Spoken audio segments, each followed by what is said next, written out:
There's been a lot of talk about how this war is spiking gas prices, but it is not the only way it is going to hit your wallet. The war is disrupting shipments of fertilizer through the Strait of Hormuz, which could lead to even higher prices for you and I at the grocery store. It is also a major factor for American farmers across the country who are closely monitoring what is happening in Iran. I want to welcome back to the show John Bartman, a corn and soybean farmer from Marengo, Illinois. The rest of the nightcap is still here, and lucky enough to meet my favorite farmer. John, I'm thrilled you're back because we need you to lay it out for us. Why is fertilizer halfway across the world so important for farmers and consumers here? Well, Steph, very simply, we need fertilizer in order to grow food. It's just that simple. And what this really amounts to is a $4 billion tax to corn farmers in the United States, an increase, thanks to Donald Trump. This comes on top of the hurt farmers have been feeling from the president's tariffs and the trade war. What does this 1-2 punch mean for people like you?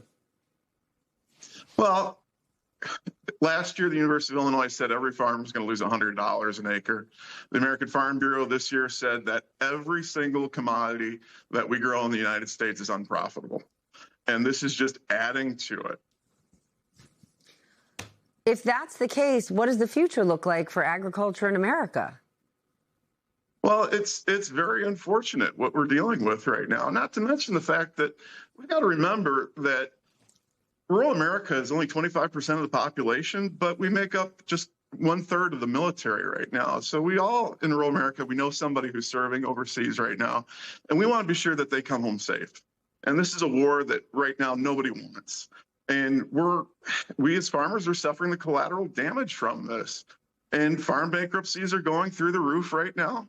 And unfortunately, the senior citizens who are sitting at home and people on fixed incomes are going to see higher prices for their food this year because of the increase in diesel. We're going to see the surcharge that's going through the roof because diesel right now went up over $1 this past week in my neck of the woods.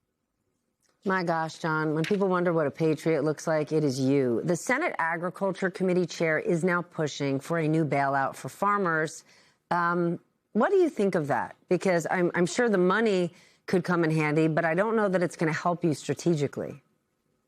Well, Steph, this is just the really unfortunate thing right now is if they really wanted to get something done, is that they would advance policies that increase our demand. And I've said on your show before that farmers don't want to bail out because that's the absolute truth. What we want to do is we want to take our product, put it in the market, and sell it and make money off of it. And you correctly tonight talked about the loss of the USAID program. That was over $2 billion worth of commodities that Uncle Sam would buy. And Bob Dole was the biggest proponent of helping out with foreign aid and starving people. We need more Republicans to act like Bob Dole again, because right now there's 33 million people in Sudan who are suffering severe hunger.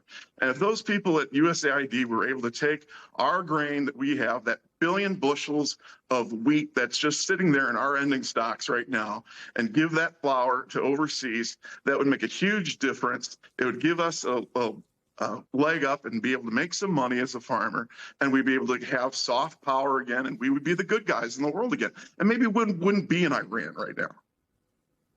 Damn. You know, David Rode, just a few minutes ago, I was ready to tell you were the best one on the show tonight. Not anymore. None of you. Only John. 100%. David Gura, with all this focus, and it's justified, on gas prices, are we not realizing that a whole lot of other things could potentially cost a whole lot more in the near future? Yeah, I think we're looking at a real inflationary spike here, and we got some good inflation numbers. Of course, that was before the war took place. So as the president has a lot of happy talk about those numbers and the state of inflation in this country, there's the very real prospect of the fact that they're going to go up a lot in the next month and months ahead. We focused a lot on oil shipments, gas shipments as well, but these tankers aren't being targeted in a very selective way. I think that any shipment now is in jeopardy in that part of the world. So the supply chains are going to be disrupted and prices are going to go up, and it's going to have ripple effects around the world. I want to go back to something that John just said. I mean, first of all, the first insult is the tariff wars. It's the trade wars, right? That really creates an enormous amount of pressure on farmers and small businesses across the country, sort of callously written off by people who take soybean farms as write-offs, right? Then the cutting of USAID, was, as John said, about American soft power, but was also creating a demand for U.S. crops. It's doing well by doing good by the people, not a bailout. The things this administration has done to screw over farmers and small business owners on every single level before the war of choice in Iran is just insult to injury. And they deserve better. The country deserves better. We deserve a president that actually thinks about how we can do well by doing good. USAID was a great example of it.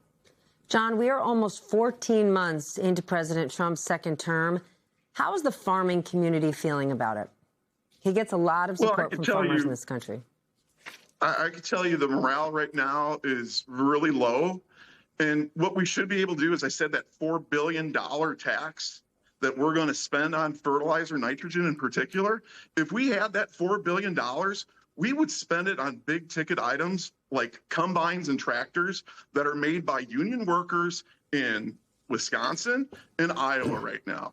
And I hope the UAW is paying attention because we need to really work together and hit this message home. There's workers right now that are sitting that want to go to work. And we farmers want those people to go to work, and we need new equipment right now. And I wish this administration would get their act together and so that we as farmers could make some money and get E85 more prominent and E15 that's sitting right there in the House Ag Committee. We need that bill passed so that we could go ahead and get some demand back into our market and put American workers back to work.